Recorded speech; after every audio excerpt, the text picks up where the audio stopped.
ከሰኔ 15 የባህር ዳርና የአዲስ አበባ ግድያ ጋር በተያያዘ ተጠርጣሪዎች ላይ ክስ ለመመስረት መዘጋጀቱን ጠቅላይ አቃቤ ሕግ አስታወቀ። ጠቅላይ አቃቤ ሕግ በሰጠው ጋዜጣዊ መግለጫ የሰኔ 15 ግድያ ታቅዶ የተፈጸመ መሆኑን አረጋግጫለሁ ብለዋል። ሙሉ ግርማይ ዝርዝር አለው።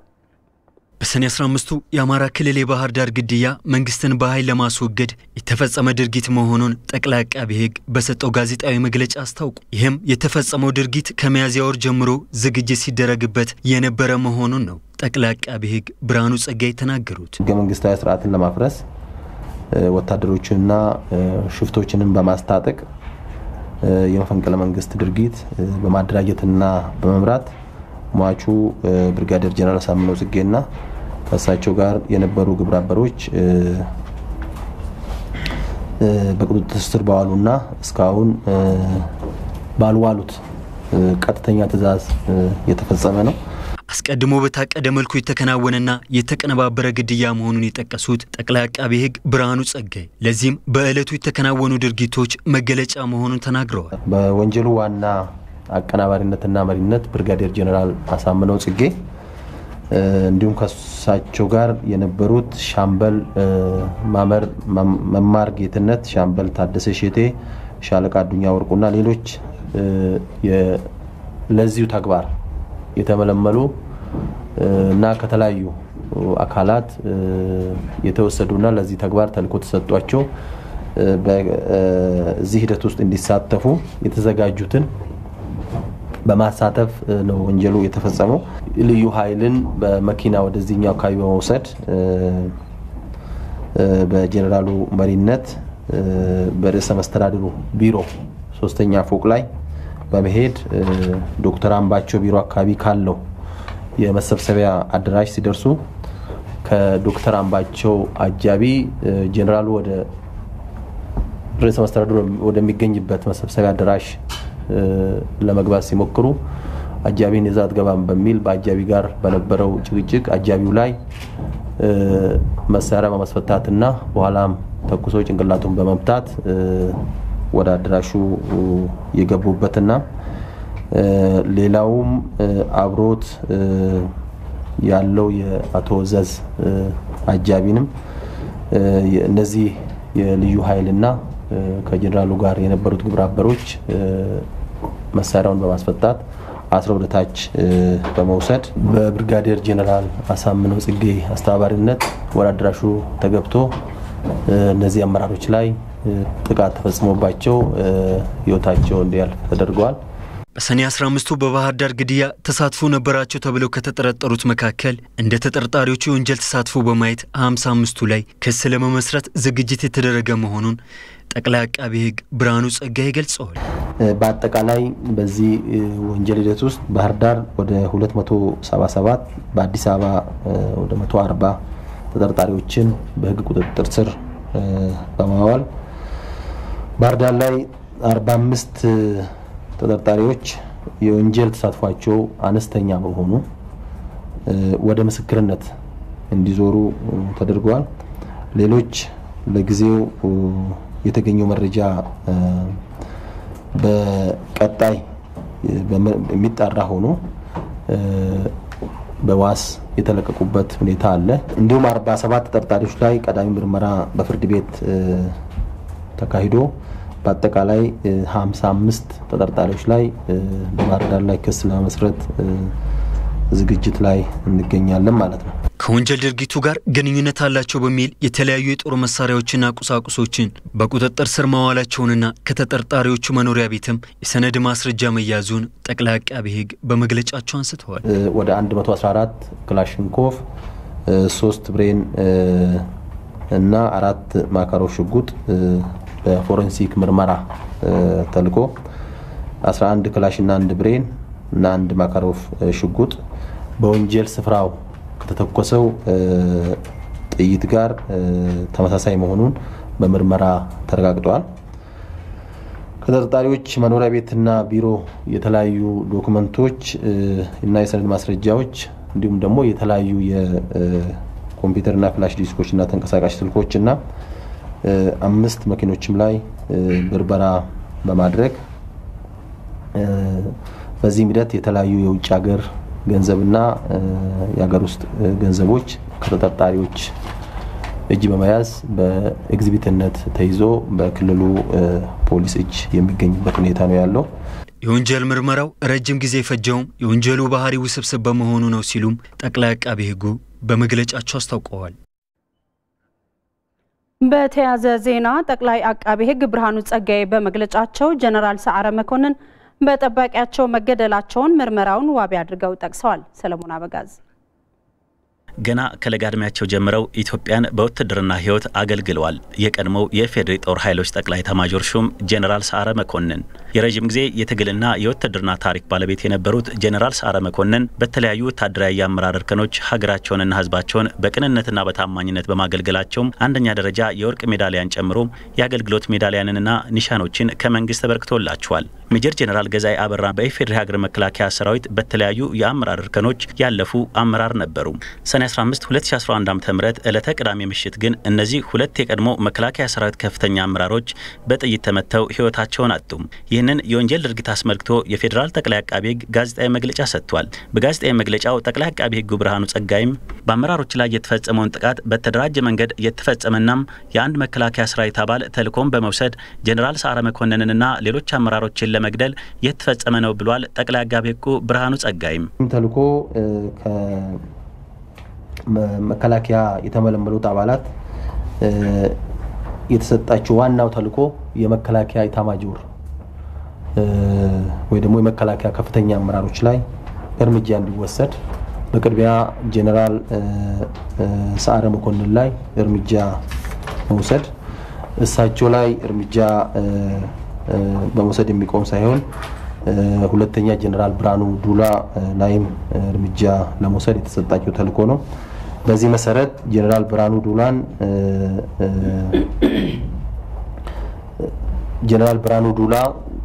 ጀነራል ሰዓረ ላይ እርምጃ ከተወሰደ በዚህኛው ቦታ ላይ ጀነራል ብርሃኑ ስለሚመጣ ጀነራል ብርሃኑ በኋላ በዚህ ቦታ ላይ በሚገኝበት ጊዜ እርምጃ እንደሚወሰድበት ተልኮ የተሰጣቸው መሆኑ ነው። ጀነራል ሰዓረ መኮንንና ሜጀር ጀነራል ገዛኢ አበራ ላይ የተፈጸመውን ግድያ ወንጀል የፈጸመውም የጀነራሉ ግል ጠባቂ ስለመሆኑ ጠቅላይ አቃቤ ሕግ ተናግሯል። ጥቃቱ በአማራ ክልል ከተፈጸመ በኋላ ያን ተልኮ የወሰደው ለጀነራል ሰዓረ መኮንን ጠባቂ ደውሎ ይሄን መረጃ እንደሰጠው እና ዛ ክልል ያ ጥቃት ከተፈጸመ ከጥቂት ሰዓታት በኋላ ጀነራል ሰዓረ መኮንንና አብራቸው በነበሩት መኮንን ገዛኢ አበራ ላይ በጀነራል ሰዓረ መኮንን መኖሪያ ቤት በግል ጠባቂያቸው በ10 አለቃ መሳፍንት ጥጋቡ በተፈጸመ ህይወታቸው አልፈዋል። ሁለቱ የመከላከያ ሰራዊት ከፍተኛ አመራሮች ከተገደሉ በኋላም ሌላ ተልኮ እንደነበረም ጠቅላይ አቃቤ ሕግ አውስቷል። ጥቃቱ ከተፈጸመ በኋላ ጀነራል ብርሃኑ በቦታው መገኘታቸው ስለማይቀር በሚገኙበት ጊዜ በእሳቸውም ላይ ጥቃት እንዲፈጸም ተልኮ በጀነራል አሳምነው በብርጋዴር ጀነራል አሳምነው ተሰጠ መሆኑን በመርመራው ማወቅ ተችሏል። ይሄንንም ግዳጅ የሚፈጽም ሰው ተመድቦ እዛ ሲጠብቃቸው የነበረው እንደአጋጣሚ በቦታው ስላልተገኙ ሳይሳካ ቀርተዋል ማለት ነው። እንደ ጠቅላይ አቃቤ ሕግ ብርሃኑ ጸጋይ ገለጻ ምንም እንኳን ዝርዝር ጉዳዮች በመደበኛ ፍርድ ቤት ችሎት የሚታዩ ቢሆንም የሰው የቴክኒክና የሰነድ ማስረጃዎች ያረጋገጡት የምርመራ ውጤት ግኝቶች ግን ስለመሆናቸው አብራርተዋል። በመንግስት ውስጥ በመሆን የተፈጸመ በተለይ ደግሞ በጸጥታ ስራ ላይ ባሉ አካላት የተፈጸመ ብዙውን ጊዜ እነዚህ አካላት በመንግስት ኃላፊነት ቦታቸው ላይ ሲመጡ ካላቸው አጠቃላይ ስነ ምግባርና ሙያቸው ታይቶ የሚደረግ በመሆኑና በተለይ ደግሞ በዚህ ወንጀሉ ሲታተፉ አብዛኛዎቹ መንግስት በቅርቡ በምህረትና በይቅርታ የፈታቸው በመሆኑ አንዳንዶቹም ደግሞ ከዚህ በፊት በእንደዚህ አይነት ሁኔታ ውስጥም ተሳትፎ ያለፉ በመሆኑ ወንጀል የተፈጸመባቸውን ጉዳዮች ወይ ደግሞ መሳሪያዎች እና ማስረጃ ሊሆኑ የሚችሉትን ወንጀል ከፈጸሙ በኋላ የማጥፋት የመሰወር የመደበቅ አዝማሚያዎች የነበሩ በመሆኑ ምርመራውን ውስብስብና ረጅም ጊዜ እንዲወስድ ያደረገበት ሁኔታ ነው ያለው። የተጠርጣሪዎች ጉዳይ በመደበኛ ፍርድ ቤት በግልጽ ችሎት እንደሚካሄድም ጠቅላይ አቃቤ ሕግ ብርሃኑ ጸጋዬ በጋዜጣዊ መግለጫው ተናግረዋል። አዲሱ የጸረ ሽብርተኝነት ረቂቅ አዋጅ የዜጎች መብትና ነጻነት ላይ ተጽዕኖ በማይፈጥር መልኩ የሀገር ደህንነትን ለማስጠበቅ መዋል እንደሚገባው የሕግ ፍትህና ዴሞክራሲ ጉዳዮች ቋሚ ኮሚቴ አባላት ተናገሩ። የሽብር ወንጀልን ለመከላከልና ለመቆጣጠር በተዘጋጀው ረቂቅ አዋጅ ዙሪያም ቋሚ ኮሚቴው ውይይት አካሂዷል። ይመራደም ተከታትሎታል። ከዚህ በፊት ጥሪ የተደረገላቸው አካላት በአብዛኛው ባለመገኘታቸው ከአንዴም ሁለት ጊዜ ተራዝሞ አሁን በህዝብ ተወካዮች ምክር ቤት የህግ ፍትህና ዲሞክራሲ ጉዳዮች ቋሚ ኮሚቴ ውይይት የተደረገበት የጸረ ሽብርተኝነት ረቂቅ አዋጅ መንግስት የዜጎችን መብት አፍኗል ተብሎ የሚወቀስበትን 652/2001 የጸረ ሽብር ህግን ለማሻሻል በተዘጋጀው ረቂቅ አዋጅ ላይ ነው። የሽብር ወንጀልን ለመከላከልና ለመቆጣጠር በተዘጋጀው አዲሱ ረቂቅ አዋጅ ላይ ታዲያ የቋሚ ኮሚቴው አባላት የተለያዩ ሀሳቦችንና ጥያቄዎችን አንስተው ማብራሪያ ተሰጥቶባቸዋል። ለእውነት ማልቀስ ከፈለጉ እንባ አይሸግርም ነው የሚባለው። ቶርች የምትባል ነገር አትፈቀድም ብለን ለምን አናስቀምጠው እዚህ ህግ ላይ? ቶርቸርና ኢሰባዊ አያያዝ በግልጽ በህገ መንግስቱ ክልክል እንደሆነ የተደነገገ ስለሆነ አንድ፣ ሁለተኛ እዚህ አዋጅ ላይ ብቻ ቶርቸር ተከልክሏል፣ የሽብር ወንጀልን በተመለከተ ኢሰባዊ አያያዝ ወይም ተግባር ተከልክሏል ብንል ምናልባት አይ በሽብር ያልተጠረጠሩ ላይ ደግሞ ተፈቅዷል ወይ የሚል አይነት ጥያቄምና ወይ አንደምታ እንዳይኖረው መብቶቻቸው እንዳለ በአጠቃላይ መከበር እንዳለባቸው ለመደንገግ ተሞክሯል። ከዚህ በፊት ከነበረው ይሄን አዋጅ የሚለየው እና ለህብረተሰቡ ጠቀሜታው እነዚህ ናቸው የሚሉት ላይ ዋናውና የሆኑትን ቢያብራሩ። አሁን የጸረ ሽብር አዋጁ ላይ የነበረው አንዱ ቅሬታ ዋናው የሽብር ወንጀልንም ሆነ ተያያዥ የሆኑ ግን አደገኝነታቸው ቀነስ የሚሉ ወንጀሎችን እኩል የሆነ አይነት ቅጣት ያስቀምጥ ነበረ። ነገር ግን እንደ ወንጀሉ አደገኝነት እንደ ወንጀሉ ባህሪ ተመጣጣኝ የሆነ ቅጣት በየደረጃው እንዲቀመጥ ተደርጓል። ማስረጃ የሚሰበሰበው እንዴት ነው፣ ምርመራው እንዴት ነው የሚለው ላይ የፍርድ ቤቶች ክትትልና ቁጥጥር ኖሮ የዜጎች መብት ጥበቃ እንዲደረግለት ለማድረግ ተሞክሯል። በመደበኛው ህግ ወንጀሉ ለመከላከል ወይም ለመቆጣጠር ወይም ለመቅጣት ስለሚቻል ለምንድን ነው የሚያስፈልገው የሚለው ነገር ብዙውን ጊዜ ሲነሳ ነው የምንሰማው። አያስፈልግም፣ በመደበኛው ህግ መቆጣጠር ይቻላል የሚባለው ነገር የሽብር ወንጀል በወንጀለኛ መቅጫ ከተደነገጉት ከአብዛኞቹ ወንጀሎች ሲነጻጸር በተለየ ሁኔታ በጣም አደገኛ መሆኑን ከግምት በማስገባት ለብቻው ራሱን የቻለ አዋጅ ቢወጣለት አግባብ ነው የሚለው አስማምቷል። በአዲሱ የጸረ ሽብር ረቂቅ አዋጅ ድንገተኛ ፍተሻ የሚደረገው በፌዴራል ፖሊስ ኮሚሽን ጄኔራልና በወኪላቸው ፊርማና ፍቃድ እንጂ በሌላ እንደማይሆንና አስፈጻሚ አካላትም ተጠያቂ እንደሚሆኑም ተደንግጓል። በሀገሪቱ በስፋት የሚስተዋለው ህገወጥ የመሬት ወረራ ሊቆም እንደሚገባ በሕዝብ ተወካዮች ምክር ቤት የከተማ ልማት የኮንስትራክሽንና የትራንስፖርት ጉዳዮች ቋሚ ኮሚቴ አሳሰበ። በአዲስ አበባ እየተገነቡ ካሉ የጋራ መኖሪያ ቤቶች ጋር በተያያዘም የሚስተዋለው የፕሮጀክት አመራር ስርዓት መስተካከል አለበት ብሏል ቋሚ ኮሚቴው። ዮሐንስ ፍሳ የከተማ ልማትና ኮንስትራክሽን ሚኒስቴር የ2012 በጀት የሩብ ዓመት አፈጻጸም ነው ለሕዝብ ተወካዮች ምክር ቤት የከተማ ልማት ኮንስትራክሽንና ትራንስፖርት ቋሚ ኮሚቴ ያቀረበው። በቀረበው የሩብ ዓመት ዝርዝር ሪፖርት ላይም የቋሚ ኮሚቴው አባላት አስተያየትና ቢስተካከሉ ያሏቸው ላይም የማስተካከያ ምክር ሀሳብ ሰጥተዋል። በሀገሪቱ የተለያዩ ከተሞች በስፋት እየተስተዋለ ያለው ህገወጥ የመሬት ወረራ አካሄዱ አደገኛ በመሆኑ ሊታረም ይገባል ብለዋል። መሬት እየቀረበ አይደለም። ስለዚህ ሰው መሬት ይፈልጋል፣ አማራጮች እየቀረቡለት አይደለም።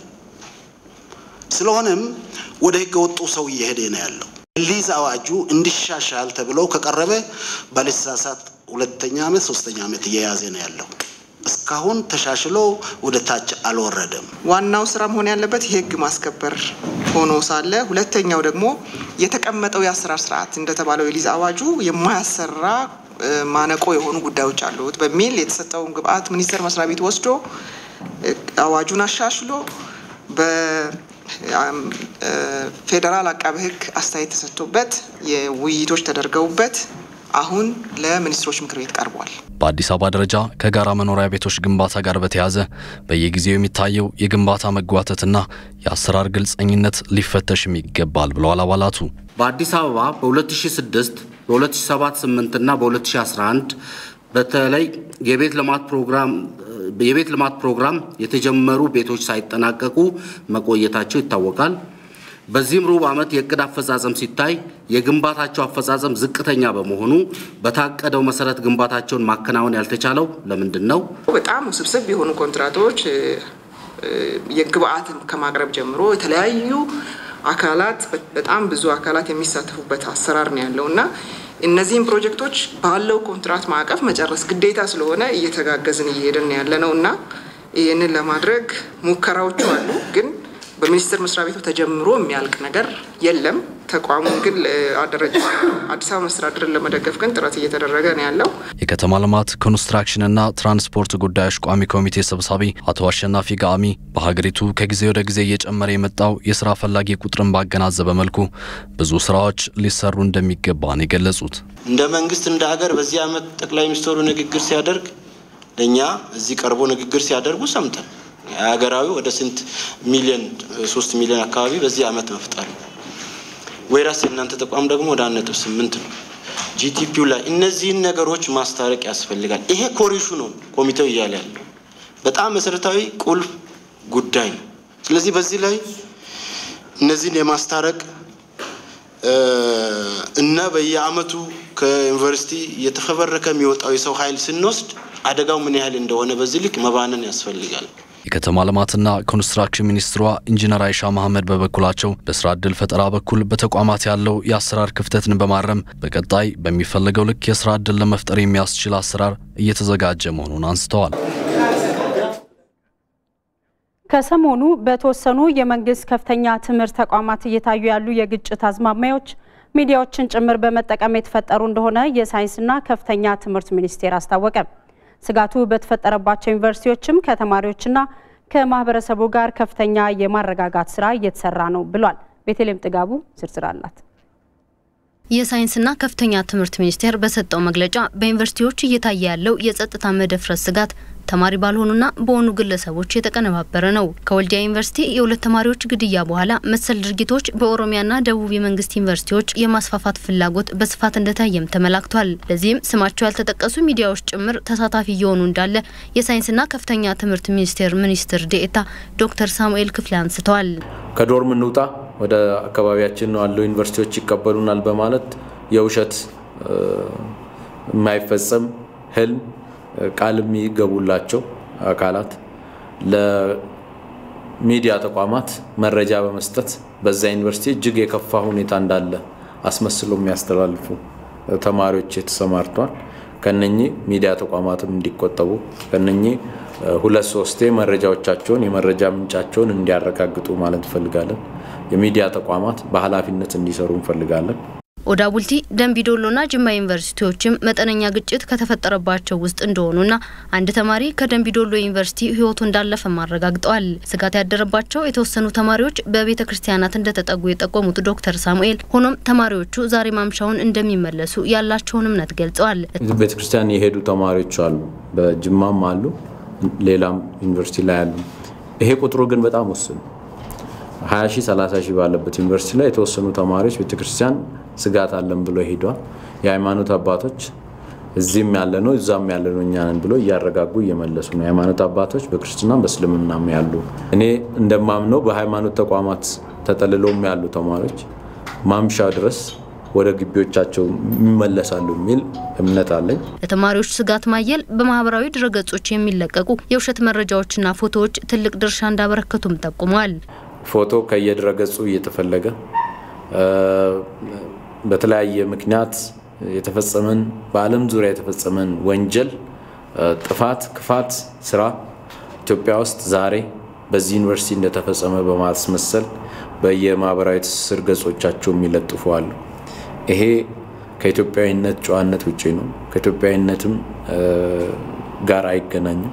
ችግሩን የፈጠሩት ተማሪዎችና ተማሪ ያልሆኑ ግለሰቦችም በቁጥጥር ስር እንደዋሉና ስጋቱ በተፈጠረባቸው ተቋማት ከተማሪዎች ጋር ምክክር እየተደረገ እንዳለም ተናግረዋል። ተሳትፎ ያላቸውን አካላት የመለየት ስራ እየተከናወነ ይገኛል። እስካሁን ተማሪ የሆኑ ተማሪም ያልሆኑ አካላት በቁጥጥር ስር እየዋሉ ይገኛሉ። ተማሪ የሆኑ ግን የተማሪ ስራ የማይሰሩ ከተማሪነት ውጭ ሌላ ተደራቢ ተልዕኮ የተሰጣቸውን አካላት እንቅስቃሴ በጥንቃቄ እንዲያዩ ለነኛ አካላት ራሳቸውን አሳልፎ እንዳይሰጡ ተማሪዎቹ ጋር ውይይት እየተካሄደ ይገኛል። በየአካባቢው ያሉ የሃይማኖት አባቶችና የሀገር ሽማግሌዎች ላደረጉት የማረጋጋት ስራም ዶክተር ሳሙኤል ምስጋና አቅርበዋል።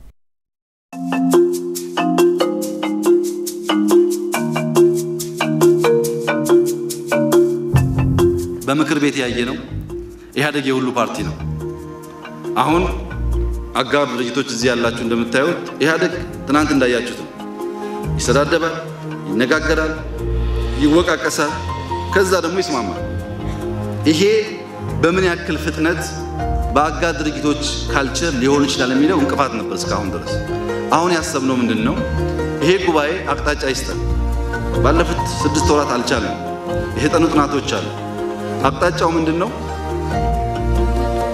ምክር ቤት ስልጣን ሰጥተነዋል።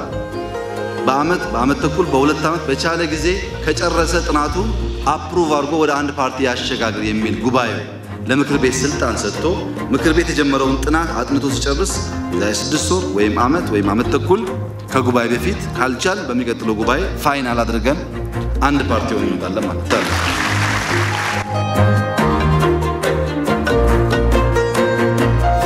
ሳናጠናው ከሆነም ችግር እንዳያመጣ ነው። እስከዚያ ድረስ ግን ጥናቱ 2 ወርም 10 ወርም የሚፈጅ ከሆነ እንደባለፈው ንግግር ብቻ እንዳይሆን ጉባኤው ከፈቀደ ከዛሬ ጀምሮ የአጋር ድርጅቶች ቸርማንና ፕሬዝዳንቶች የኢህአዴግ ስራ አስፈጻሚ አባል በ3 ወር የሚያደርጉ ስብሰባ ላይ ገብተው ስብሰባ እንዲያደርጉ እስከዛሬ አያደርጉም ነበረ። የምክር ቤት የኢህአዴግ ምክር ቤት በ6 ወር የሚካሄደው ደግሞ ከዚህ ቀደም ቸርማንና ፕሬዝዳንት ተሳተፉ ነበር። አሁን እስከ 5 ስራ አስፈጻሚ ከሁሉም አጋር ፓርቲ ምክር ቤት እንዲሳተፍና ስሩ ታይም ካልቸራችን እንዲለማመድ ልክ ስንጨርስ ሚክስ ስናደርግም አንቸገርም ማለት ነው። ይሄን ጉባኤ ከፈቀደልን ከዛሬ ጀምሮ ቸርማኖቹን እንደዛ ለማድረግ ፍላጎት እና አጋር ድርጅቶችም ከምን ጊዜውም በላይ የእናንተን ወደኛ መቀላቀል እኛ የምንፈልገው አጋር ድርጅቶችም ምርጥ መሪዎች ወደፊት ማምጣት የጀመሩበት ህግ ላይ ኢሹ ያለባቸው አካባቢ የህግና ለማረጋገጥ ሰፊ ስራ እየሰሩ ስላሉ በሙሉ እምነት አብረን መታገል እንችላለን። እናንተም የፕሬዝዳንት አባል ሆናችሁ እናንተም ቸርማን ሆናችሁ በእናንተ ለመመራትም ፍላጎትና ዝግጁነት ያለ መሆኑን በዚሁ አጋጣሚ ለመግለጽ ነው። ጥያቄ ስታነሳ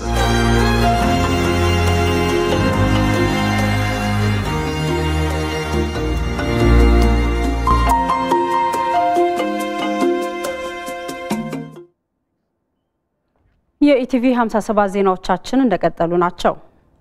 የኢትዮጵያ ሕዝቦች አብዮታዊ ዲሞክራሲያዊ ግንባር ኢህአዴግ አንድ ሀገራዊ ውህድ ፓርቲ ለመሆን የሚያደርገው እንቅስቃሴ የሰለጠነ ፖለቲካን ለማስፈን አስተዋጽኦ የሚያበረክት መሆኑን ከኢቲቪ ጋር ቆይታ ያደረጉት የተፎካካሪ ፖለቲካ ፓርቲ መሪዎች ገለጹ።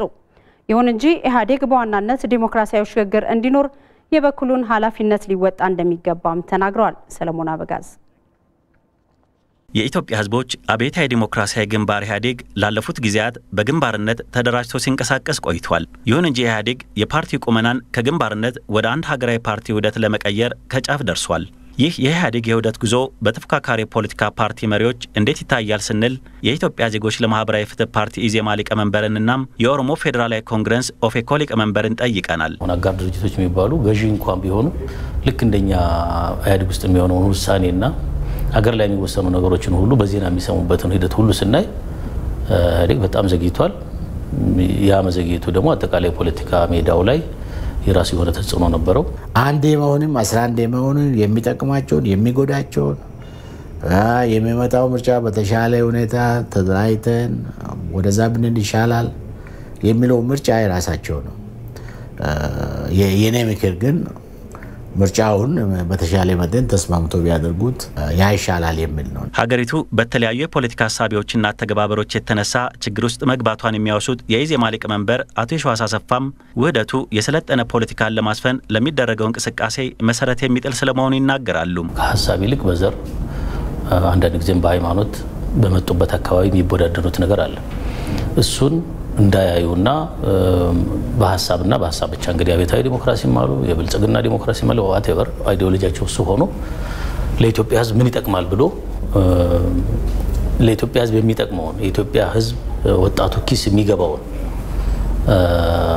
ስራ ይዘው መጥቶ እሱን በፖሊሲ ለመወዳደር የሚያስችል ፕላትፎርም ይፈጥራል የሚል ግምት አለን። የኦፌኮ ሊቀመንበሩ ፕሮፌሰር መራራ ጉዲና በበኩላቸው ኢህአዴግ ሊተገብራቸው የሚገቡ ዋና ዋና ተግባራቶች አሉ ባይ ናቸው። ይሄ ያለውን ለዲሞክራሲ የሚደረገው ሽግግር እንዳይጨናገፍ የተሳካ እንዲሆን የኢትዮጵያ ህዝቦችን ሀገሪቷንም ህዝቦቿን ሁሉም ለመታደግ በሚያስችል መንገድ ቢንቀሳቀስ ጥሩ። አንድም ሆነ 11 ወደ አጥፍቶ መጥፋት ፖለቲካ እንዳይገባ አጥብቀን እንጠይቃለን እና እንመክራለን። ዋና ጉዳያችን እሱ። የኢህአዴግ የውህደት ጉዞ የፌዴራል ስርዓቱን ይበልጥ ለማጠናከር የሚረዳ ስለመሆኑም የኢዜማ ሊቀመንበሩ አቶ የሺዋስ ሲገልጹም የኦፌኮ ሊቀመንበሩ ፕሮፌሰር መራራ ደግሞም ኢህአዴግ ሁሉንም በእኩልነት የምታስተናግድ ኢትዮጵያን ለመፍጠር የድርሻውን ሊወጣ ይገባልም ነው ያሉት። አጠቃላይ ፖለቲካ ሜዳውን ያስተካክላል፣ ሪኮንፊገር ያደርጋል። በተጨማሪ ደግሞ የፌዴራል ስርዓቱን ያጠናክራል፣ የእውነት እንዲሆን ያደርጋል። እውነተኛ ፌዴራል ስርዓት ማለት በተለያየ የህዝብ አስተዳደሮች ህዝቡ ራሱ በመረጠው እንዲተዳደር ማድረግ ነው። በ9 ክልል መክፈል፣ በ2 ክፍለ የከተማ አስተዳደር መክፈል አይደለም። እያንዳንዱ ወረዳ፣ እያንዳንዱ ዞን፣ ልዩ ዞን፣ ክልል ራሱ ከታች ጀምሮ በመረጠው አሁን በኢትዮጵያ ደረጃ ከዚህ መጥቶ እዛ መሾም የለበትም ይባላል አይደል? በኦሮሚያ ደረጃም እንደዛ መስራት የለበትም። በትግራይም በአማራም ህዝቡ በሚያምነው በመረጠው በሚወደው እንዲተዳደር መፈቀድ አለበት። ይሄ ሊያደርግ የሚችል አካሄድ ነው። ከኢህአዴግ የምንፈልገው ኢህአዴግን የምንጠይቀው የምንመክረው የተሳካ ነፃና ፍትሃዊ ምርጫ፣ የተሳካ ዲሞክራሲያዊ ሽግግር፣ ለዘመናት መልካም አስተዳደር ለራቃት ኢትዮጵያ፣ እኩልነት ለራቃት ኢትዮጵያ የተሻለ ዲሞክራሲያዊ አስተዳደር፣ የተሻለ አንድነታችንን ለማስጠበቅ የሚችል አስተዳደር እንዲፈጠር የራሱን አስተዋጽኦ እንዲያደርግ ነው። እኛ የምንችለው ለዛ ነው የምንሰራው። ኢህአዴግ ላለፉት ዓመታት በግንባርነት በተናጠል የተጓዘውን ረዥም ጉዞም በውህደት ይቋጫል ተብሎ ይጠበቃል።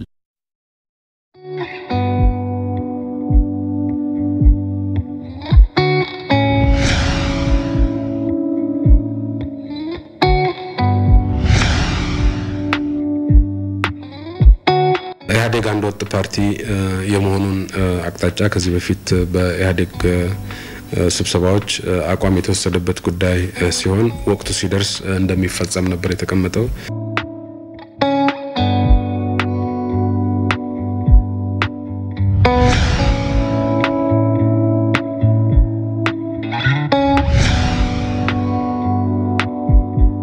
አጋር ድርጅቶች ጋር አጋርነት የሚለውስ እስከ መቼ ድረስ ነው? ኢህአዴግን ወደ ውሁድ ፓርቲ የማሸጋገሩ ጉዳይ ማን ያንሳው የሚለውን ነው። ግን ይሄ ጉዳይ 22 ዓመት አልፎናል። በአጋርነት ይዘናቸው ያለውን እንቀፍ ስንል አሁን ያለውን የኢህአዴግ ፕሮግራም ይዞ መሄድ ማለት ላይሆን ይችላል። ብዙ አማራጮች ሊታዩ ይችላሉ።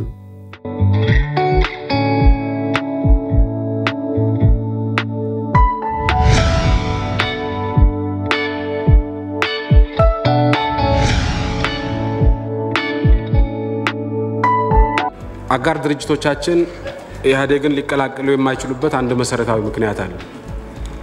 እነዚህ አጋር ድርጅቶች የሚሰሩባቸው ህብረተሰቦች በአብዛኛው አርብቶ አደር አካባቢዎች ናቸው። የአርብቶ አደር አካባቢዎች ከመሆናቸው ጋር ተያይዞ ለአብዮታዊ ዲሞክራሲ የሚሆን ማህበራዊ መሰረት የለም። ማህበራዊ መሰረቱ በሌለበት አብዮታዊ ዲሞክራሲያዊ ድርጅት ይኖራል ብለን መገመት አንችልም። ማህበራዊ መሰረቱ እስኪፈጠር ድረስ በዚህ አካባቢ አጋሮች እንጂ አብዮታዊ ዲሞክራሲ ድርጅቶች ሊኖሩን አይችሉም።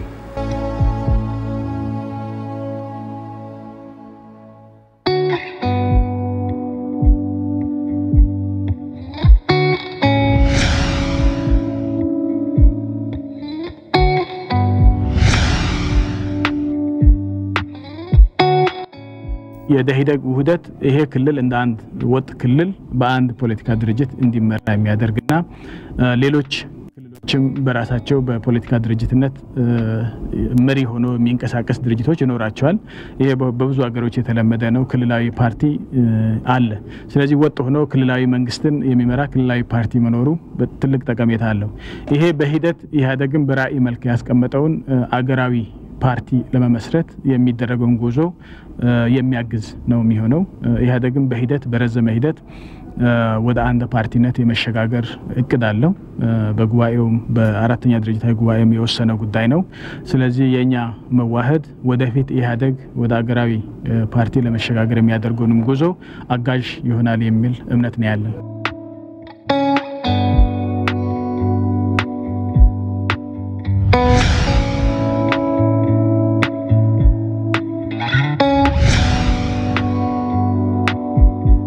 ማስታወስ ፈልገው ይህ አሁን የአጋሮቻችሁ እና ከናንተም ጋር ይህ ግንኙነት እንዲጠነክር የምናቀርበው አንድ ጥያቄ ምንድነው?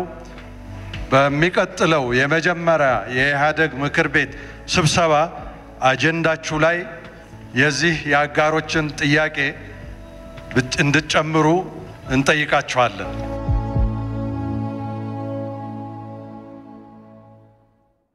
የውጭ ዜና